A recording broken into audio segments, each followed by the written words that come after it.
Hey, what's up, guys? Gons here for the Face Like the Sun channel. I apologize for not being able to post as much these last couple weeks. I had a death in the family, as well as having my 6.5-month-old come down with a fever as she's recovering from surgery for the last few weeks. So I appreciate your patience, your support, your prayers. Obviously, everyone's talking about this Las Vegas shooting, and I've been watching all of the, citizen journalism, the investigation. I personally ran into some videos early on when this event was still unfolding where people were posting videos online from the event on Twitter. And it was reported that only 2 were dead at the time.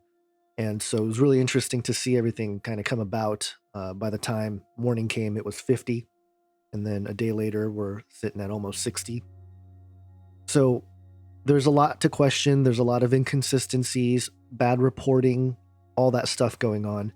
But I think we have to keep in mind the underlying issue here, and that's the creation of the New World Order and what that looks like and how it's been planned, how it's been envisioned by those who created the vision, so to speak.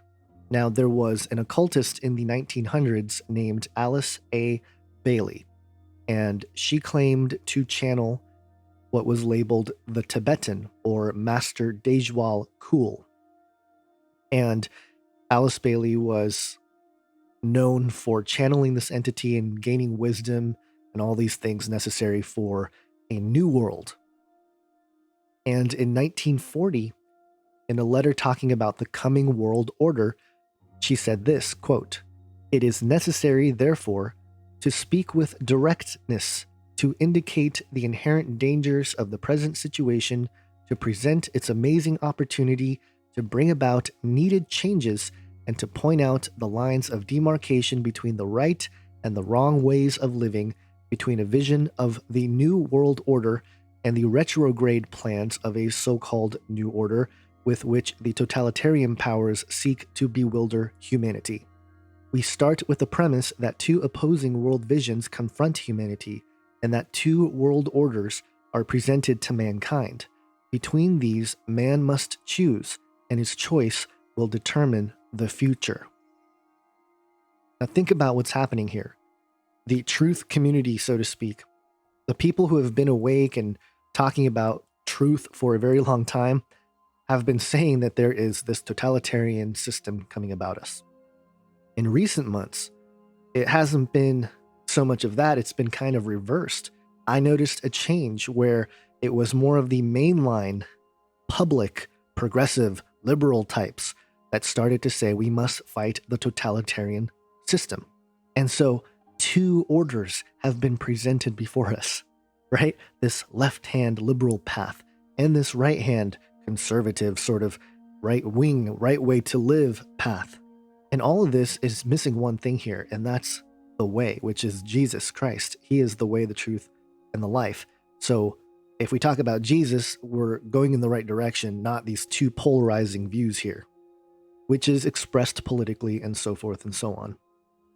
And part of doing this, and part of creating this New World Order, was said specifically by the channeled entity Dejwal Kul through Alice A. Bailey in the 9 steps to formulate a new world order. Number 9, in the preparatory period for a new world order, there will be a steady and regulated disarmament. It will not be optional. No nation will be permitted to produce and organize any equipment for destructive purposes or to infringe the security of any other nation. One of the first tasks of any future peace conference will be to regulate this matter and gradually see the disarming of the nations. Now, if you think about where we are, that plan has always been there, that gun control topic based on these events that take place where an individual or a group takes out lives with guns. Notice the strong words here. It will not be optional. Something profound has to happen for them to be able to carry out this step. And it gets into whole different areas of theories that I'm not going to get into in this video. But the disarmament has to start with individuals who have access to guns, who actually mean well, who are responsible and respectful of firearms. I think more people are actually that. The minority are the ones who go out and do these kinds of acts. And the question becomes, what's their motive? What drives them to that place? And there's all kinds of factors, cultural factors. Video game culture, violence is normalized in the minds of children. And not that they carry out so much violence. People have argued, kids with video games, there's less crime now because kids are just inside. They're not doing it out there. But given certain circumstances, certain situations, things can be manipulated in a way, I think, where, as before, the mind wasn't as traumatized. And that's what this comes down to, this event of a mass murder, being called a massacre, domestic terrorism, if you want to call it that, because, there's always got to be some kind of political bent, whether it's there or not, people are going to talk about it. It is based on trauma for your mind, for the masses. And Russ Dizdar has talked about this, how the way they manufacture multiple personality disorders is they cause trauma early on at a young age, and then their personality splits. And what Russ Dizdar describes is that they're able to assign demons to those subpersonalities. So, sometimes those subpersonalities may never come to the surface, but they can be summoned somehow, or they can be brought to the forefront and provoked. And, there's all kinds of stuff with MK Ultra, and it just gets into that whole area where there's psychological manipulation at a very fundamental, deep level. And that's what's happening to all of us. The technology, the screens are available to everybody now. We see the world differently because of the access and the communication of the internet, and that provides a different capacity to cause psychological trauma. Because if an event occurs, and this event, guys, I know people personally who knew folks who were at the event. Too many names coming up from people in the local community. So this is tragic. Real lives were lost, and for that level of psychological trauma to occur, the consequences are actual deaths. Okay, so there's all kinds of different factors that led to this man pulling this thing off. And the questions about, did he have help from the deep state, the FBI, the CIA, some rogue group? Potentially.